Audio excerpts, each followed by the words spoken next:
when you find other people who magically separated and not like acculturated towards this by any sort of like authority figure of gayness, just magically found their way to the same stuff as you and has the same obsession, it really does feel magical. Like it really does make me feel more like an elf changeling child left with a straight family than anything else. And I like that better than some sort of like biological determinism argument.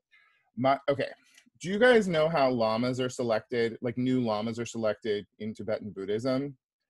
No. So like after a lama dies, they go out with a bunch of possessions, some of which are the old lama's possessions, and they lay them out in front of children who are candidates. And if the children pick the right possessions, then they know that that is the reincarnated lama. And I'm always like, if you want to know if your 7-year-old boy is gay, show him like a movie, and if at the end of it he's like, but who was Alfred Woodard? Like, who's she? What's her story? Like, they're only in 15% of this movie. Like, that's how you know that your child is gay, because he found that. And it's so funny with things like James Bond, because that was not at all something that I was into as a kid. But then I had this ex-boyfriend who like knew all of them like intimately, and then I started watching them, and then I was like, oh, this is way campier than I thought it was going to be. And of course, sort of like having to think of yourself as a spy is a thing that like I thought in terms of when I was like 13 years old. Yeah, absolutely. I mean, I wanted to be, I think in grade school, I was filling out reports where it's like, what do you want to be when you grow up? And I wrote spy. It's like, I had no concept of what that actually meant, but there was obviously something to that. Having a secret identity. Yeah, of course. And I mean, it's interesting. I mean, I think a lot of the conversations we'll have around this, will be with folks my age, a little bit younger, a little bit older, that had to find these things kind of on their own, like pre-internet, I guess you could say. Yeah. We weren't able to find the community there, because I think that sort of magical connection that you mentioned, that like just unseen web that connected all of us, is what's super fascinating. I remember seeing the major motion picture Xanadu on television when I was a very small child, and it was full of things that, usually I just like the things that my mom told me to like. And when it comes to some of this stuff, like, loving Anne Bancroft too much is something that was like entirely like authorized and encouraged by my mom. But Xanadu was full of like 70s pop and Olivia Newton-John and like a shiksa on roller skates, and was not something she was interested in. And I, as just a very small child, was just like, tell me more about this. What is this world? How do I get to there? Oh, also, I would say, when I was 3, if you asked me what I wanted to do for a living, I would respond waitress. And I do feel like waitress is the screen diva that you get before you get screens. Like, children now get screens when they're very young, but like, glamorous uniform, in charge of pancakes. Like, I think it was just another version of, who's that lady? How can I be like strong and glamorous like her?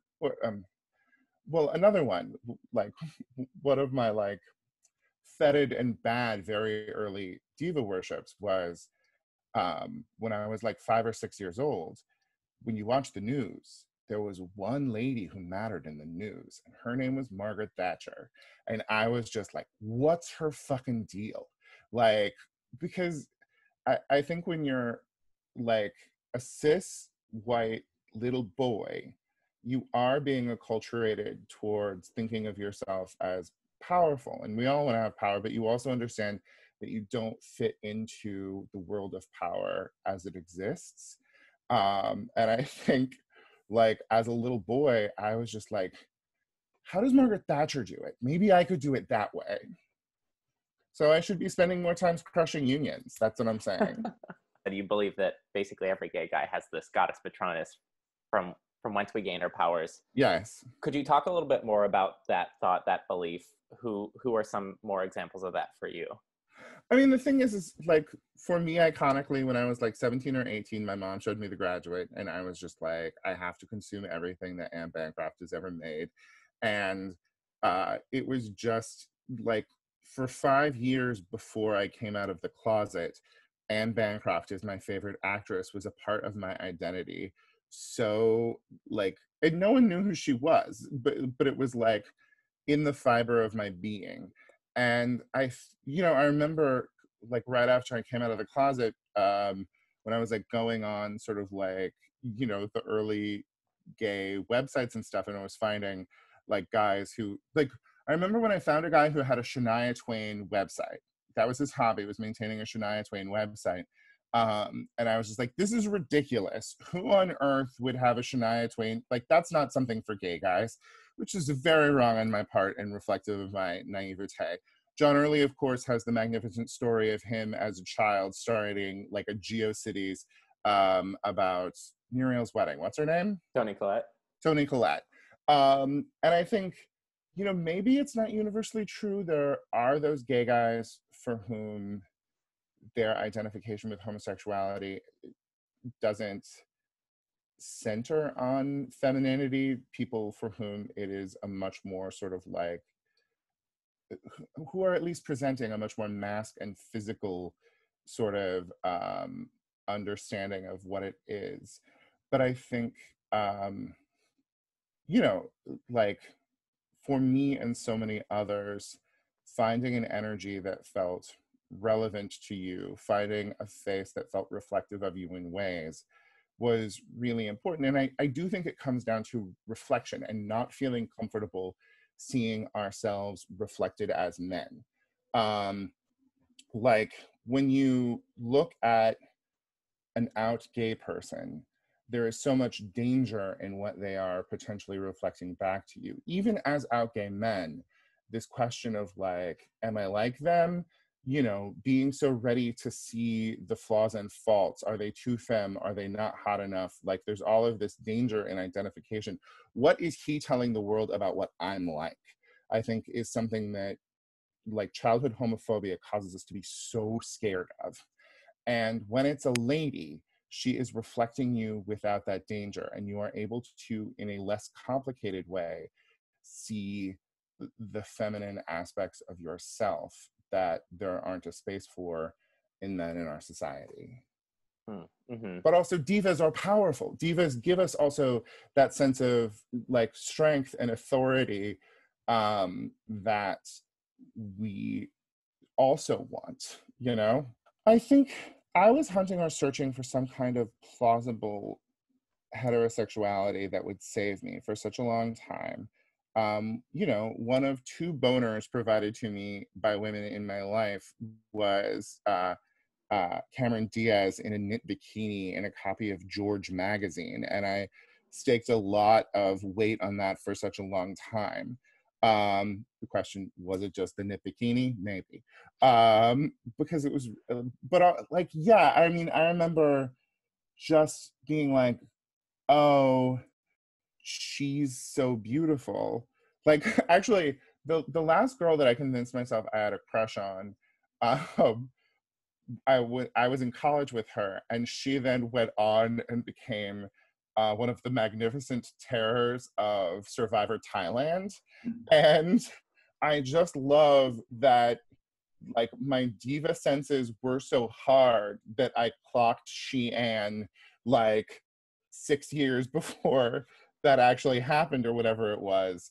But yeah, I mean, I tried to understand it through that, and I think it provides your family and the people around you with a sense of calm to characterize it that way. Like, this is really gross, but at my first like writing job at G4 TV, I had a poster up of the Olsen twins, and like I was out, and my boss said something, who was a woman, says, oh yeah, a guy has a countdown clock to when they're 18. And like, I didn't correct her because it was like my first day and I felt weird. And it's like, no, I have the Olsen twins up because they're the Olsen twins. And yeah, I feel like we all, like, what's cool about stuff like this is that it like proves the magic of our unity. And there, so many people, mostly from outside heterosexual sources, want to say, well, you don't have to be that to be gay. And want to hardcore remind you, like, you know, when I was in college, like, there was this very Foucault notion that homosexual culture had been invented in the 1890s by Oscar Wilde and was an exclusively like English speaking Western concept. And I feel like everyone wants to tell you that these cultural things are not real, or like like, you know, mandatory, and they're not mandatory, but they are present. And I feel like we are all, we are so pushed in a direction of not wanting to admit to that magical calling that we do try to hide it or cover it in other things, like behaving as though you have a crush on Kelly Clarkson. I was a child sort of before Dark Knight Returns darkness sort of got to comic books. And I also lived in a place, so I lived in a small farm town. There was no bookstore that wasn't Christian. There was no internet. So with a lot of these things, with musicals and comic book and superheroes, what I was getting was the massist culture, or sort of like what comic books they had at 7-Eleven, and we didn't go to 7-Eleven much. But the 1980s had this like late Cold War, like roided up mentality that shaped my sexual taste more than I am comfortable with. But so much of it was He-Man and superheroes.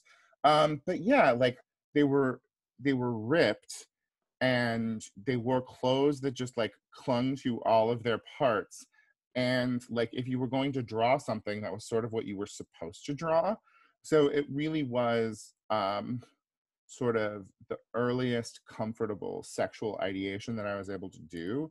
And it really did sort of like infect my sexual fantasies for the first couple of years. But like when it came down to identifying with or imagining myself a superhero, it was always the lady empathy powers. Like it was always, it's fun to look at these people, but it, you know, at the end of the day, I'm Jean Grey. You had mentioned finding Gilbert and Sullivan and falling in love with it as purist camp. And I mean, what went into recognizing that as camp? If you know, maybe it didn't happen then, but.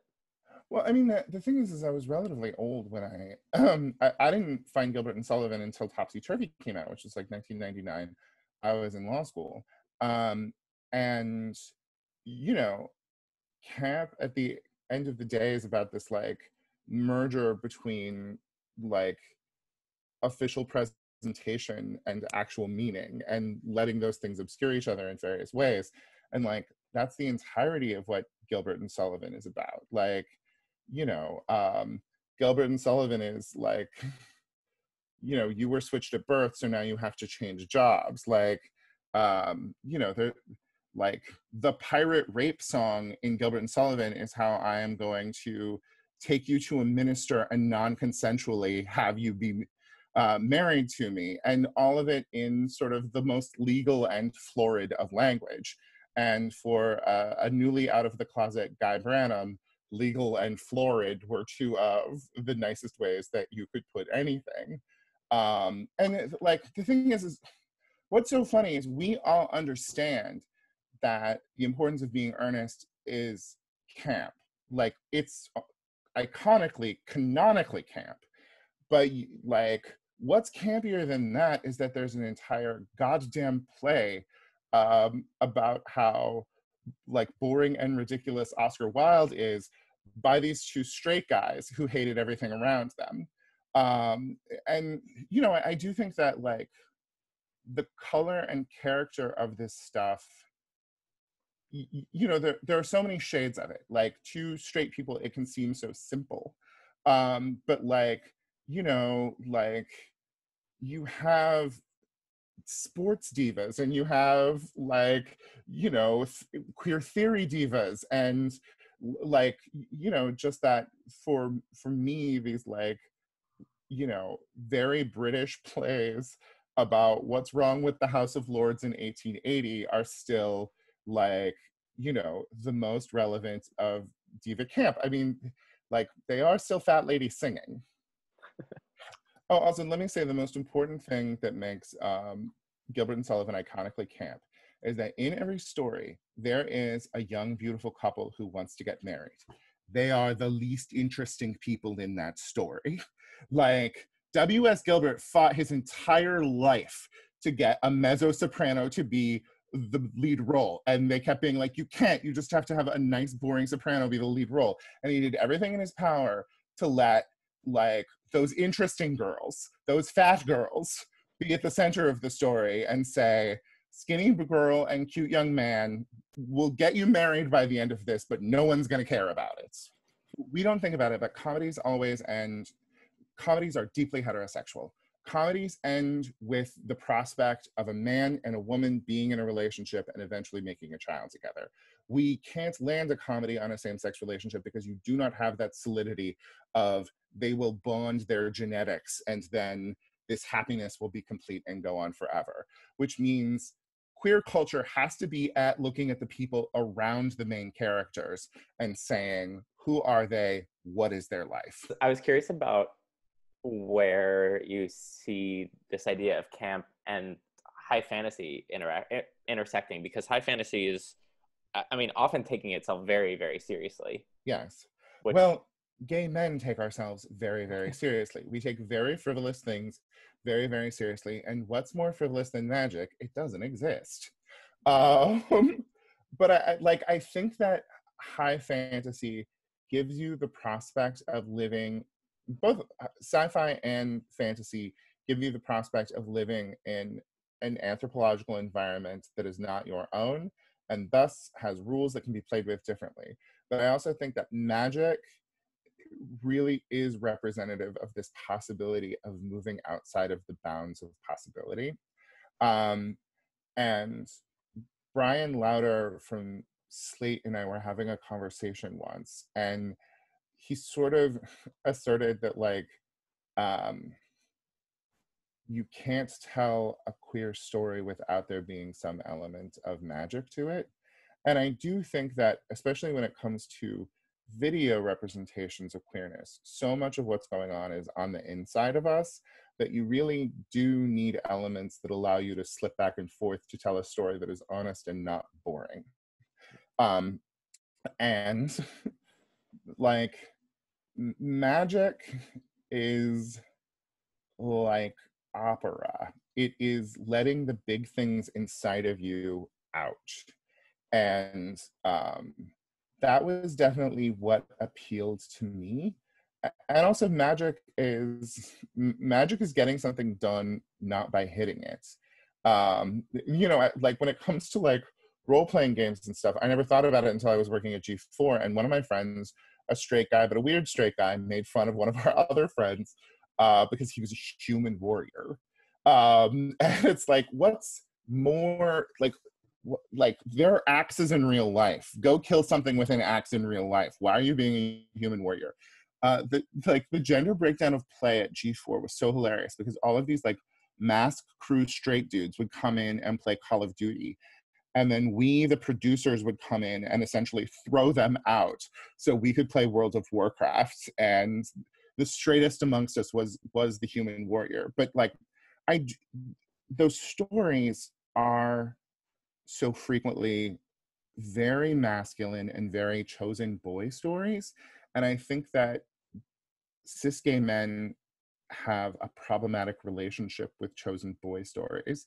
For me, there was a very distinct moment while reading Bad Tolkien Off-Brand by this guy named David Eddings, where I was just like, you're not a boy like that. You can't be chosen prince who has the magic powers. Like, well, why are you doing this? What's wrong with you? And I think Tolkien, for somebody who doesn't write women, writes queer, because like the hobbits are these marginalized creatures, and like small creatures who are trying to operate within a bigger world that they don't understand and they don't have power to understand. And I think to young people, that allows a kind of identification that isn't necessarily there in a standard chosen boy scenario. And then, of course, like, Galadriel is iconic. Like, the first moment that I saw an inkling of what Galadriel could be, I was just like, that's my brand. I want to know more. 6 foot tall lady with ice white hair. Like, she does magic, but it never really does anything. Like, it's completely wonderful. And I mean, like, again, Lord of the Rings, he does give, there are so few women in that, but that moment where Eowyn slays the Witch King of Angmar, like, yelling "I am no man" is just such, it's like the vindication of like a bad 90s civil rights movie. It's just like exactly the thing that you are like, the world dismisses me for. Here is my strength. And you know, I think that he does provide a lot of subtlety and humanity to it. A lot of the off-brand stuff doesn't. A lot of the off-brand stuff is really, really shitty. I think you mentioned Shannara Chronicles. Is that how? I Oh, only know yes. that by name, but They're really bad, but the MTV series based off of them when Game of Thrones was big, oh, that's a goddamn shit show. And I also think that there's like the very specific vein of shit show that you want to watch. Like, there is both the difference between sort of like camp and irony of like the very straight sensibility of, oh, this is going to be so terrible. And gay guys being more likely to be like, this is going to be so terrible and you're going to cry. And, you know, like, but even within that, there is sort of like different ranges of messiness. I'm sorry, I lost myself in my thought. No, that was not fantastic. Great work. They can't all be gems. But like I told you, there were those ones by Mercedes Lackey that had like two. It's so funny because it makes me wonder how I would have reacted to the world if I had had more access to like the anime that centers on adorable boys falling in love with each other, because it was very sort of like gothically stylized boys with pure white hair and pure black magical horses falling in love and using magic together but being torn apart. And I like read the book and was so scandalized by it that I like put it away and wouldn't let myself look at it because it was full of temptation to evil. But I didn't throw it away because I wanted to know that I had it there. How did you know to pick that book up to begin with? I didn't. It was just the fact that like I was reading other stuff by this author in this world, and then I happened upon the ones that were like, you know, erotically pleasing on top of everything else. And I think there is that way that the stuff that your sensibilities lead you to is also more likely to be gay in other ways. Like, you know, the 1985 film A Room with a View, based on a Forster novel, directed by James Ivory, produced by Ismail Merchants. Like, what gay cred? And you know that you're getting an Edwardian comedy. What you don't realize is you're going to get 3 guys, 2 of them real hot, frolicking in a pond, fucking dicks out for like a minute in the middle of it. And like, oh, what a surprise inside that is. We got to touch on Surya because now I'm enlightened, and I've definitely seen the backflip before, but I mean, it again, one of those situations where queer energy surrounds, and then there is like great, magnificent queerness in the middle of, correct me if I'm wrong, Mara, but I think it was was it the Tonya Harding and Nancy Kerrigan year? Was it just the Christy Yamaguchi year? Like, of course, figure skating is the gay thing at the Olympics, at the Winter Olympics, in the way that swimming and diving is the gay thing at the Summer Olympics. But, you know, it's artistry, women are good at it, there are costumes and drama and all of that. And, you know, I'm watching it because everybody was watching the figure skating. And then you have this person come out who's so much more talented than everyone else in ways that this very subjective grading system is not respecting. And then that moment where she does the backflip to say, I can do effortlessly a thing that you guys can't do, won't allow anyone to do because it's too dangerous. I can do without blinking an eye. And it was just one of those acts of insurrection that was so fabulous, that was not rooted in men hitting things, but rooted in a person like letting her soul out too much and just being like, are you familiar with the book Velvet Rage? Mm-hmm. It was purest Velvet Rage. Mm-hmm. Like, it was, you know, like Joan Collins firing the entire board on Dynasty. It was Faye Dunaway as Joan Crawford saying, don't fuck with me, fellas, to say my first time at the rodeo. But in real life, in a physical form that no one could do except for her. And, you know, it was like years later on Will and Grace, when Surya Bonaly wasn't somebody who mattered in figure skating anymore, they name-checked Surya Bonaly as their favorite. And it was just like a lovely moment of realizing like, oh no, this lives in the hearts of others. You know, it's sort of like in the way that Simone Biles, as a Black woman in a sport that does not respect Black women and polices them in ways that white people cannot imagine, so overperforms and now at least receives accolades for that. Like, fucking Surya wasn't walking home with any Olympic medals, but she gets our hearts. Yeah, I mean, she's literal proof of you have to bring 200% to even get the same recognition. And I think so much of this stuff reflects that sensibility of twice as hard, half as far. What if I could do magic? What if I could shoot beams from my eyes? You know, what if I got to give that speech that lives in my heart that I can never give? Like, there is this catharsis that comes from, you know, I would say, like, I mean, it's barely an assertion. Best Supporting Actress is the queerest of the Oscars because it is a woman walking in, saying something for 3 minutes sometimes. I will further state that Beatrice Straight in 1977 is the gayest of winners of Best Supporting Actress because she storms into a scene, she yells at William Holden for 2 minutes, and then she storms out of that scene and is in barely another scene later. But like, that's what we all know we have inside. We have 3 minutes of a rant that would truly tear up the world of the people around us. And we wish we could give it. So we have to do it vicariously through Laura Dern, or in previous times, Beatrice Straight.